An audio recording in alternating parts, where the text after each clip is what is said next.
Welcome to Living Beyond Limits and our Sunday service. I'm so glad you have joined us this morning on this chilly-ish kind of morning. And for those of you who are joining us online, welcome to our service online. And so let's begin this service today by reading our mission statement that's on the front of your bulletin. We are a sanctuary where people can discover and reveal the presence of God within their own being and experience their oneness with all life. Through the realization of this inner presence of love and peace, we give way to the evolutionary impulse of the divine and become a beneficial presence in the world. That's really what we're doing here at Living Beyond Limits, is we are waking up to the peace and the love and the wholeness and the power and the good that lives within us.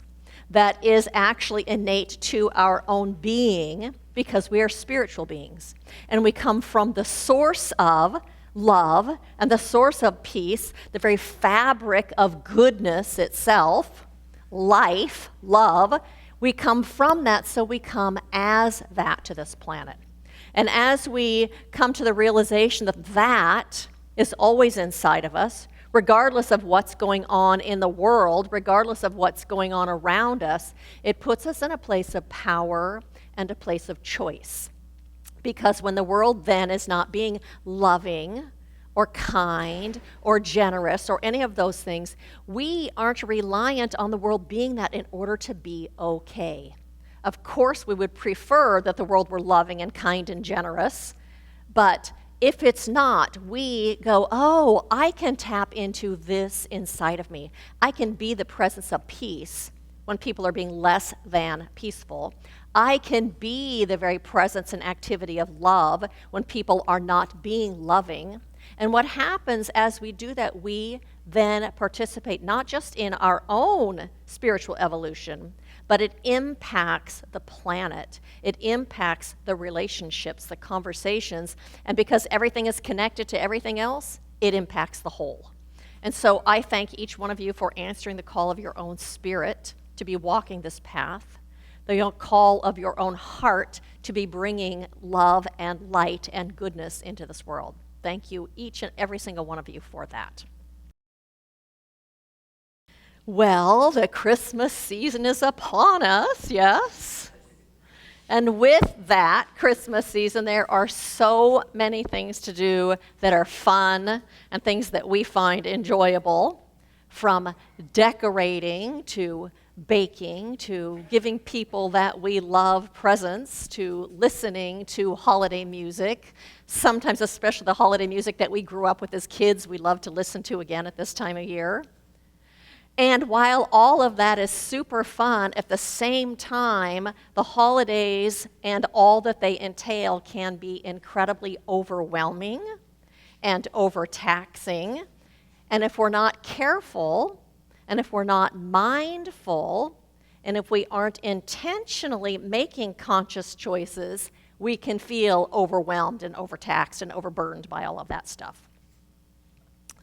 And as human beings, we love to feel connected with each other. And there's lots of opportunities to do that during this holiday season. From going to parties, to participating in family traditions, to going out with one of your really good friends to have a coffee or a special drink or to go out and do a meal this time of year. And in all of that getting together, and in all of the giving and the receiving that we do this time of year, it fulfills a need that we have inside of ourselves to experience and to express love. As human beings, we have that need for connection, and we have a need to experience and to express love. In fact, I think it's one of our deepest needs that we have as human beings. Joel Goldsmith, who was a Christian Science practitioner and mystic, said, "The only reason there is for living is love." Sounds strange, but it's true. There is no other reason for staying on earth other than the opportunity to love. Anybody who has experience knows this, that there is no joy like loving, no joy like sharing, bestowing, understanding, giving, all of which are but other names for love. And so there's a story that says, as I pulled into a gas station, I noticed a woman trying to push her car toward the pump. Having always considered myself a good Samaritan, I parked and joined her in pushing her car. "What are you doing?" she asked. "I'm giving you a hand," I said. What are you doing?" she asked. "I'm giving you a hand," I said. "What are you doing?" She replied, "I'm stretching before my run."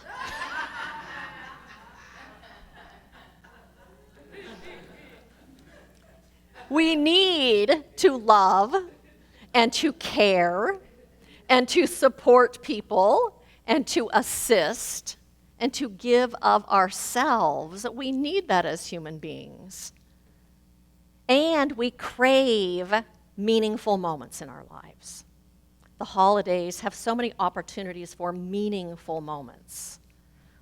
Whether those meaningful moments look like somebody helping somebody push their car who has run out of gas, or whether it looks like baking Christmas cookies with your kids or your grandkids, or whether it means buying a Christmas present for someone at the shelter, someone that you don't even know, or participating in a candle lighting service or in a world peace meditation service.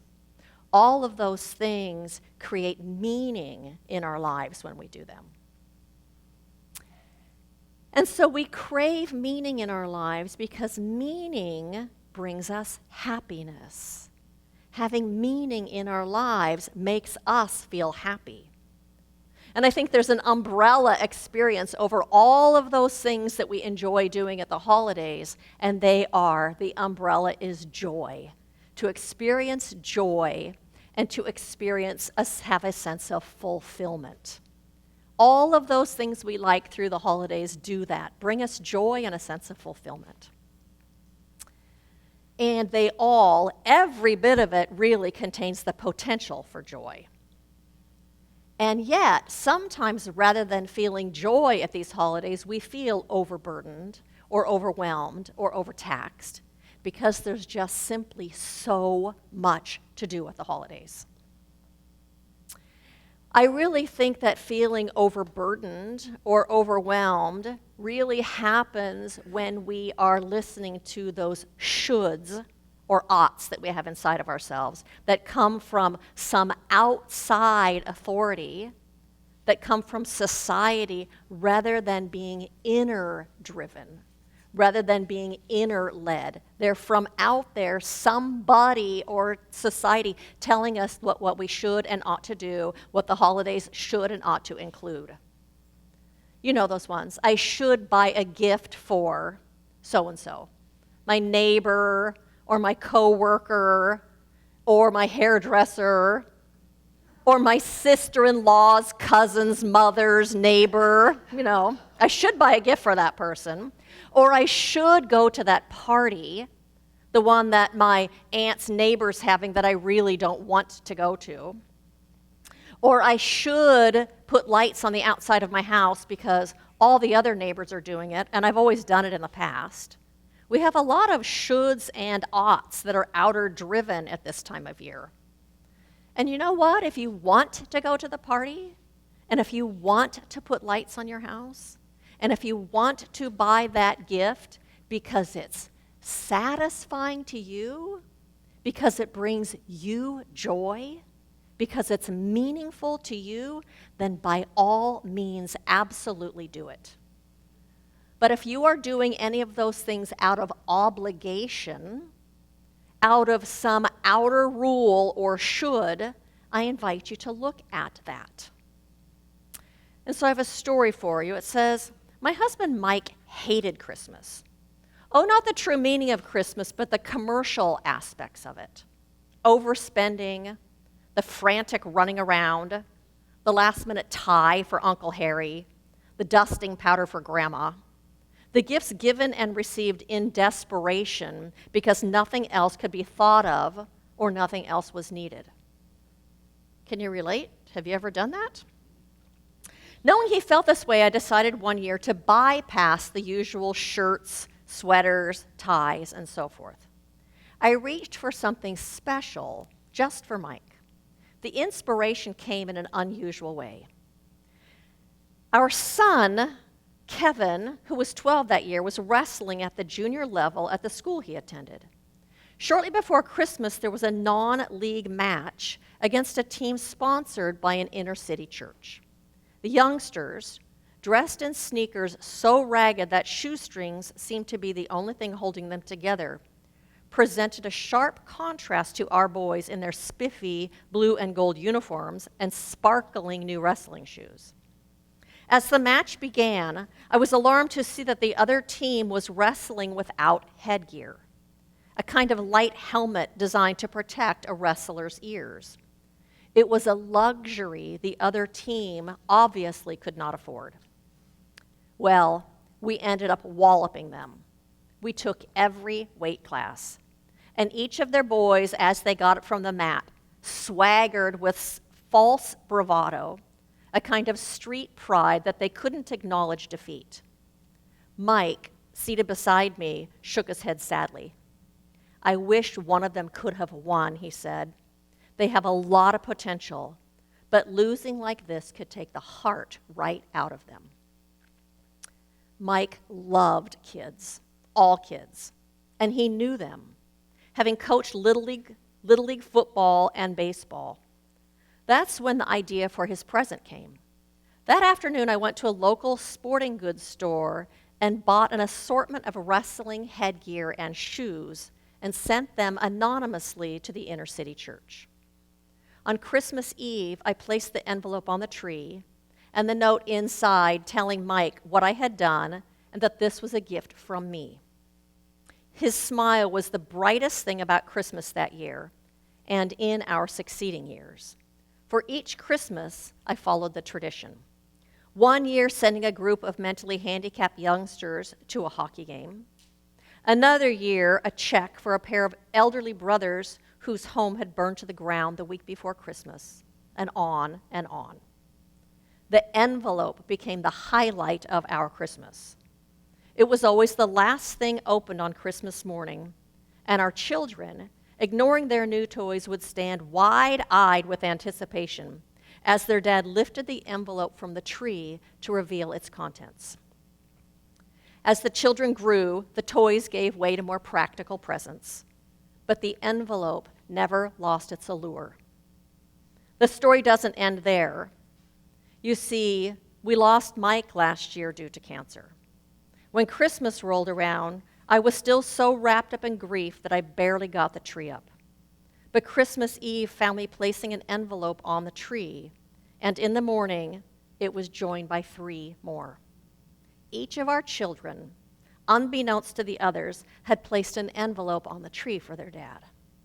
May Mike's spirit of giving, like the spirit of Christmas, always be with us. It's meaningful. I love the quote from the Grinch. What if Christmas doesn't come from a store? Maybe, perhaps, it means a little bit more. I mean, really, is there anything that you really want for Christmas? Is there really anything else you want to have in your house? Or is your house full? What if Christmas and this holiday season really isn't about the presents and the wrapping and the decorations? What if those are just the trimmings of this holiday season? What if they're just the icing on the cake, the cherry on the sundae? What if instead there is a deeper invitation from Christmas?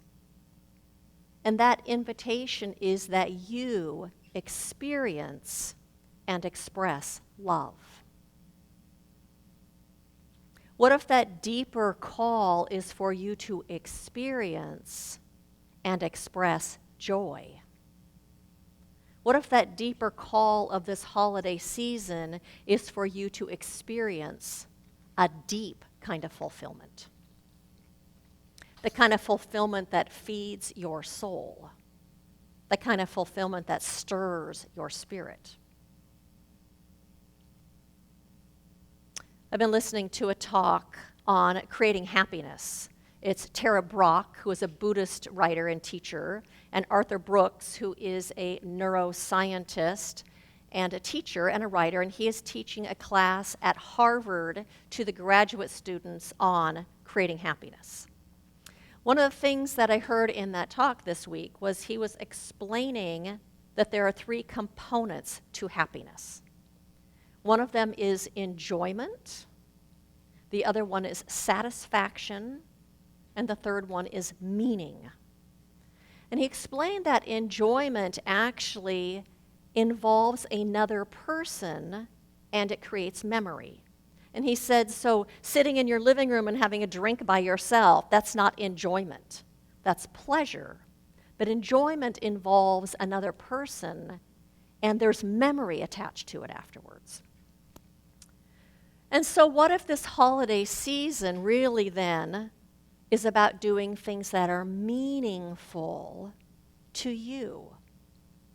What if it's about doing things that bring a deep sense of satisfaction to you? What if the holidays are here as an opportunity for each of us to give way to our own spirit in this world? And to me, I think part of giving way to our own spirit and part of creating meaningful experiences and things that bring satisfaction are expressing our own creativity. I think it includes things like creating beauty in this world, sharing our love, experiencing our connection with other people, experiencing joy in being in relationship with other people, and just a joy of being a human being alive on this planet Earth.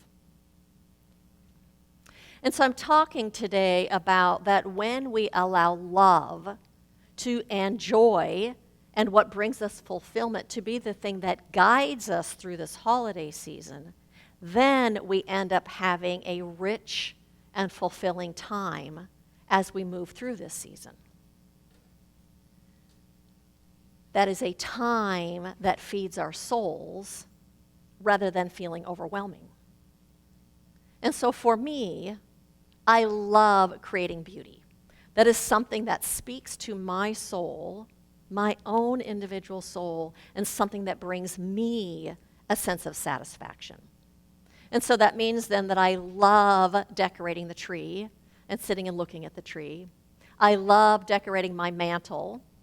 I love decorating presents and making them really pretty. And of course, I like getting dressed up. All of those things create beauty in the world. I also love listening to Christmas music and to driving around and looking at Christmas lights on people's houses. And we are going to go to a holiday concert. All of those things bring me a sense of joy. This year, I would really like to bake cookies with a friend this year. I like to bake cookies, but I often run out of time, and I was thinking as I wrote this talk, if I got to bake cookies with someone that I love, that then becomes this rich and satisfying experience because we're getting to spend time together and do something that is fun together. Yes, I will buy gifts for people that I love, and I will adopt someone from our family. We've adopted a family for Christmas that I'll tell you in the invitations later on. I will light candles, and I will sit in front of my tree, and I will create a candle lighting service for us here and a peace service as a way to be of service to you, as a way to be of service to the living Spirit, and as a way to be of service to my own soul. And I will let myself off the hook when it comes to going to large parties, when it comes to participating in secret Santa things, or anything where you're buying a gift just to buy a gift. I will let myself off the hook about buying gifts out of obligation. And so I have some questions for you about this holiday season. You have a little insert in your program. And so we're going to start with the one that says joy on the top of it. And so I invite you just to close your eyes just for a second and to turn within and to just listen to your own heart and to ask yourself, what are the things that bring me a sense of joy this holiday season?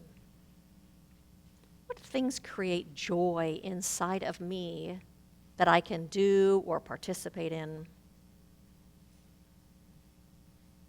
And to go ahead and create a short list. What brings you joy this holiday season? And then to go ahead and close your eyes again. And to ask yourself, what are the things that I can do or participate in this season so that I might experience love? What kinds of things enable me to experience love during this holiday season? And go ahead and make a short list of those. And then to go ahead and turn your paper over. And turning within one more time and asking yourself, what are the things that make me feel most fulfilled during the holiday season? What makes me feel most fulfilled? What will make me feel most fulfilled? And then the last question, what are my favorite things to do during the holidays? What are my favorite things to do?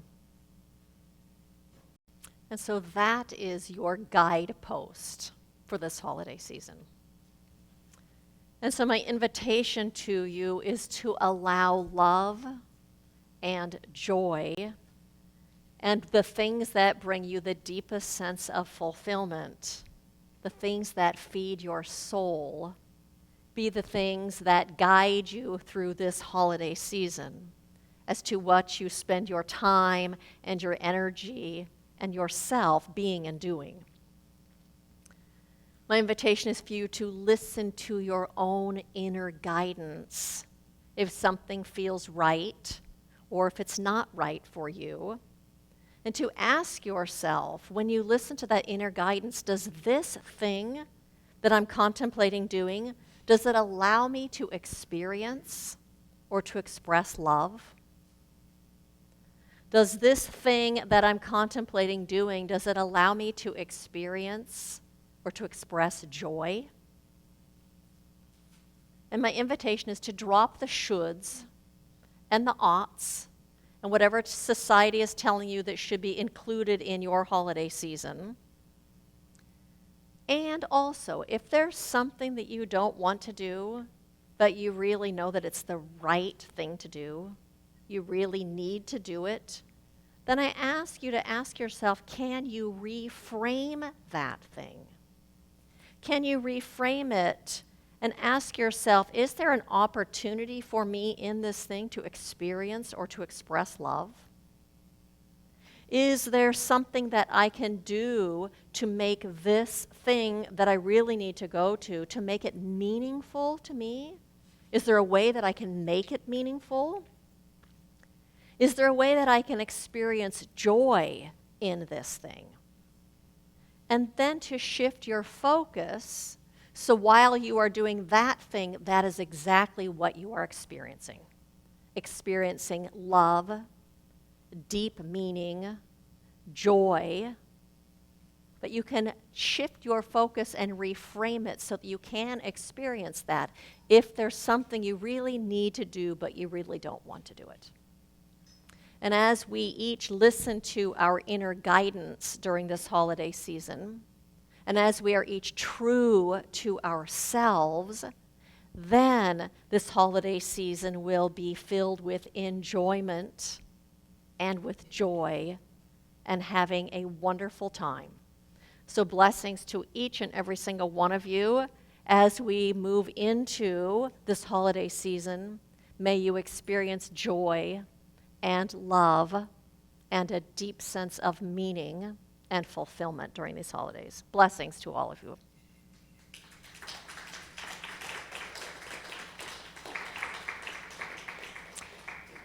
And so I invite you to join me in an affirmative prayer as we each and all join together in turning our attention to the capital T truth.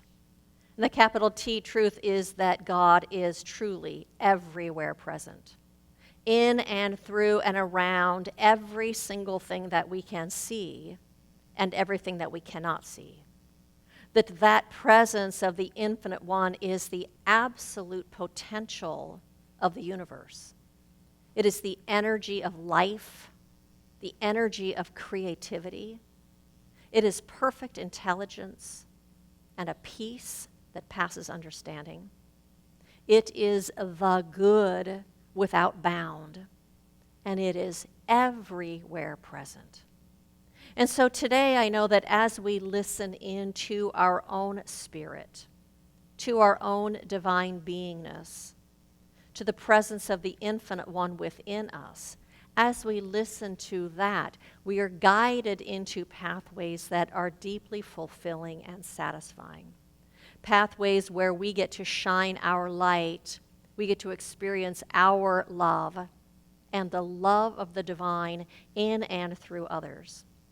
And so what a blessing it is to be moving into these holiday seasons, standing in our own light, standing in our own love, recognizing unity and connectedness and oneness. Oneness with spirit, oneness with each other, oneness with this thing called life. And so I do claim and know that we are each guided and led, that Infinite One flows into our lives as the good that we are seeking. For the gift is already present, for spirit is already present, and spirit contains it all, and that is within us.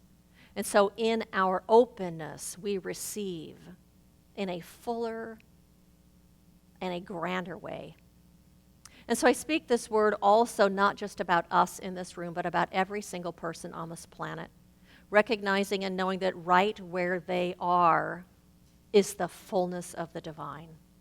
Right where they are is love and peace and opulent abundance, good without end, wisdom and guidance and intelligence and wholeness, and that it is expressing itself in every single person, in every single moment, in every single situation, and that it is unfolding itself in a profound and meaningful way. I speak this word about every single politician and world leader and decision maker, knowing that the intelligence and wisdom of spirit is right where they are, and that right now it is revealing itself to them as perfect decisions that serve the whole of humanity, that serve this planet and the environment and life. For it is life unfolding itself. And I know that life always supports itself. And so that intelligence is guiding the hands and the thoughts and the actions of all of these leaders. For spirit is truly all that there is. It is the only power that there is. And so today we accept this truth and we open ourselves and embody it and know it and claim it and see it because we are it. And so I release this prayer into that creative law of the universe, knowing that as we say yes, it unfolds itself all around us. And so in our openness and in our acceptance, I say, and so it is. And so I have a couple of invitations for you. One is that on Christmas Eve, we are having a candle lighting service here. So I invite you to come to that, and if you would like to bring friends or family or neighbors, somebody that might like to participate in that. And I think what we're doing this year is we are doing the candlelighting service honoring 7 different religious traditions. So it's not just Christmas, it's the holiday service of honoring and recognizing the light in all. So if you know anyone that might be interested in participating in something like that, I invite you to invite them, yes? It's our regular service. We're going to do it on Christmas Eve. Yeah, our regular Sunday service. And so then the following Sunday is New Year's Eve, and we will be doing our World Peace Meditation service at 4 a.m., which is noon Greenwich Mean Time. So we are praying and meditating about peace with people all over the world. We're going to do it on Zoom, so you can just get up and stay in your pajamas and join us. We'll give you the Zoom link as we get closer. But that means we will not be having a regular Sunday service that day, because the minister can't do 4 a.m. and then do 10 a.m. again. It's too much in one day, so we won't be doing it that day. Also, I mentioned that we have adopted a mother and 2 kids that are staying at Sukasa? Long Beach Women's Shelter, that are at Long Beach Women's Shelter, so they have some gift requests back there if you would like to participate in that. And the gifts have to be back here next week, bought and wrapped with the tag on them. So talk to Barbara if you have questions. I think there's a sign-up sheet in the back, and we'd love to have you participate in that. We are still doing Community InReach, which is providing meals through Meal Train or Grubhub or any of the delivery services to Ray and Marty Bunch if you'd like to participate in that. We have prayer support after church. The practitioners, raise your hand if you're a practitioner, are happy to sit and pray with you. There is a Ministry of Prayer box in the back. You can fill out a request, and we will support you during the week. There are prayer shawls that you can take with you and gift to someone. And we invite you to follow us on social media. All of those accounts are on your insert there. Like us, follow us, share the videos, all of that stuff. And so I invite you to repeat after me.